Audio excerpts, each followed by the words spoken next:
നിയമാവർത്തന പുസ്തകത്തിൽ നിന്ന് മോശ ജനങ്ങളോട് പറഞ്ഞു, ഇസ്രായേലേ, നിങ്ങൾ ജീവിക്കേണ്ടതിനും നിങ്ങൾ ചെന്ന് നിങ്ങളുടെ പിതാക്കന്മാരുടെ ദൈവമായ കർത്താവ് തരുന്ന ദേശം കൈവശമാക്കേണ്ടതിനും ഞാനിപ്പോൾ പഠിപ്പിക്കുന്ന ചട്ടങ്ങളും കൽപ്പനകളും അനുസരിക്കുവിൻ.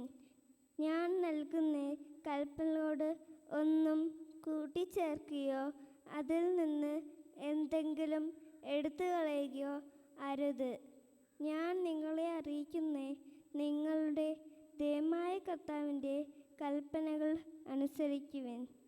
അവ അനുസരിച്ച് പ്രവർത്തിക്കുവിൻ. എന്തെന്നാൽ അത് മറ്റു ജനതകളുടെ ദൃഷ്ടിയിൽ നിങ്ങളെ ജ്ഞാനികളും വിവേകികളും ആക്കും. അവർ ഈ കൽപ്പനകളെപ്പറ്റി കേൾക്കുമ്പോൾ, മഹത്തായ ഈ ജനത ജ്ഞാനവും വിവേകവും ഉള്ളവർ തന്നെ എന്ന് പറയും.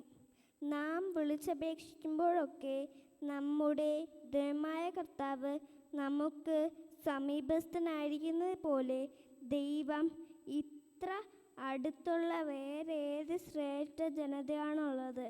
ഞാനിന്ന് നിങ്ങളുടെ മുൻപിൽ വച്ചിരിക്കുന്ന നിയമസംഹിതയിലേതുപോലെ നീതിയുക്തമായ ചട്ടങ്ങളും നിയമങ്ങളും മറ്റേത് ശ്രേഷ്ഠ ജനതയ്ക്കാണുള്ളത്? കർത്താവിൻ്റെ വചനം. ദൈവത്തിന് നന്ദി.